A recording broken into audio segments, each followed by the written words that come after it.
Assalamualaikum warahmatullahi wabarakatuh. Bagaimana kabarnya hari ini anak-anak? Semoga anak-anak kita tetap sehat dan selalu semangat hari ini. Nanti kita belajar SKI kelas 6 semester 1 tentang Sunan Giri atau Raden Paku. Sebelum belajar, mari kita awali dengan membaca basmalah bersama-sama. Bismillahirrahmanirrahim. Yang pertama, kita belajar tentang biografi Sunan Giri. Dan nama asli Sunan Giri adalah Raden Paku. Lahir tahun 1442 Masehi. Ayahnya bernama Syekh Maulana Ishaq, putra Syekh Jumadil Kubro melalui jalur Fatimah, putri Nabi Muhammad SAW. Sedangkan ibunya bernama Dewi Sekardadu, anak Raja Blambangan, Priwirabumi putra Raja Hayam Wahub, yaitu Kerajaan Majapahit. Anak-anak, bagaimana ya masa kecil Sunan Giri itu? Masa kecil Sunan Giri ini diasuh oleh Nyi Ageng Pinatih, seorang saudagar yang kaya raya dari Gresik. Ketika berusia 7 tahun, Sunan Giri ini dititipkan ke pesantren Ampel Denta. Ia belajar sebagai disiplin ilmu agama, berbagai disiplin ilmu agama, yaitu Al-Quran, hadis, dan tasawuf di bawah asuhan Sunan Ampel. Karena kecerdasannya menyerap ilmu agama, Raden Paku diberi gelar Raden Ainul Yakin oleh Sunan Ampel. Sunan Giri ini juga mendirikan pesantren Giri Kedaton seiring perkembangan Islam. Giri Kedaton tumbuh sebagai kota dan pusat pemerintahan sekaligus pusat penyebaran Islam. Anak-anak, di mana ya makam Sunan Giri itu? Nah, makam Sunan Giri itu terletak di sebuah bukit di Dusun Kedaton, Desa Giri, Kabupaten Gresik, dan di pintu gerbang makam tertulis tahun 1155 Masehi. Apa saja yang peran Sunan Giri dalam mengembangkan Islam di Indonesia? Mari kita belajar satu persatu tentang peran Sunan Giri dalam mengembangkan Islam di Indonesia. Yang pertama, Sunan Giri berperan sebagai pemimpin agama dan penguasa di wilayah Giri. Keberadaan bangsa Sri Manganti Puri Kedaton di situs Giri Kedaton menunjukkan bahwa Raden Paku bukan hanya ulama penyebar Islam, melainkan penguasa politik di wilayahnya, wilayah Giri Kedaton. Peran Sunan Giri dalam mengembangkan Islam yang nomor 2 adalah mengambil alih fungsi dukuh menjadi pesantren. Salah satu proses Islamisasi melalui pendidikan yang diperankan Sunan Giri adalah usaha mengambil alih lembaga pendidikan Siwa Buddha yang disebut dengan buku menjadi pesantren, dan peserta didiknya yang belajar di sana disebut dengan santri. Peran Sunan Giri dalam mengembangkan Islam yang nomor 3 adalah mengembangkan pendidikan terbuka bagi masyarakat. Dalam dakwahnya, Sunan Giri tidak hanya mengembangkan sistem pesantren, melainkan mengembangkan pendidikan masyarakat serta terbuka dengan menciptakan permainan anak-anak, yaitu jelungan dan jamuran, serta tembang permainan anak-anak yaitu padang bulan dan cublak-cublak suweng. Nah, itu adalah permainan yang diciptakan oleh Sunan Giri.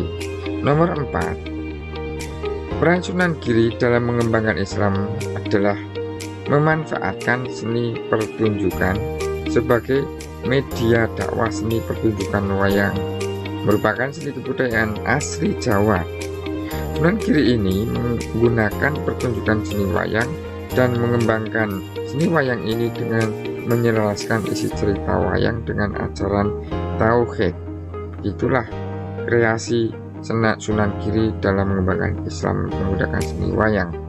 Setelah tadi kita belajar tentang Sunan Giri dalam mengembangkan Islam di Indonesia, sekarang apa ya sikap yang positif dalam pribadi Sunan Giri yang patut kita contoh?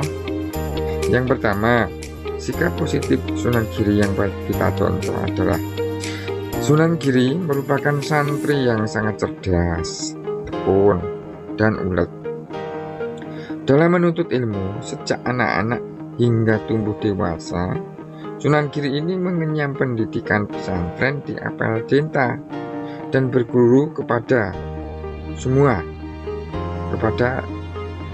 Ampel. Ayahnya saat singgah di Malaka Aceh, karena kecerdasannya ini diakui Sunan Ampel sehingga diberi gelar Raden Ainul Yakin. Yang kedua, sikap positif dalam pribadi Sunan Giri yang patut kita contoh adalah Sunan Giri ini sangat toleran dan bijak dalam berdakwah. Sunan Giri tidak pernah memaksakan dakwahnya kepada masyarakat, sehingga lambat laun ajaran agama Islam ini diterima dengan baik tanpa paksaan oleh masyarakat setempat. Yang ketiga, sikap positif pribadi Sunan Giri yang patut kita contoh adalah Sunan Giri merupakan pemimpin yang mengayomi rakyatnya, karena Sunan Giri ini punya 4 pedoman yang dijalani sebagai pemimpin. Yang pertama, berilah makan pada mereka yang lapar. Yang kedua, berilah pakaian pada mereka yang tidak menutup aurat. Yang ketiga, berilah payung pada mereka yang kehujanan. Dan yang keempat, berilah tongkat pada mereka yang buta. Prinsip hidup ini diterapkan ketika menjadi pemimpin agama sekaligus pemimpin wilayah Giri Daton. Itulah 4 pedoman hidup yang dipunyai oleh Sunan Giri. Yang keempat, sikap positif Sunan Giri yang patut kita contoh adalah Sunan Giri merupakan seniman yang kreatif. Kemampuan Sunan Giri menuangkan ide kreatif dalam menyebarkan agama Islam melalui dunia pendidikan dan seni budaya telah menjadikan Sunan Giri sebagai seniman yang memanfaatkan seni untuk agama. Kreasinya membuat permainan anak, membuat tembang yang berisi pesan-pesan moral, dan menambahkan lakon-lakon dalam seni wayang yang mengandung nafas keislaman, menjadi teladan yang harus patut kita contoh. Anak-anak, tadi kita sudah belajar tentang Sunan Giri.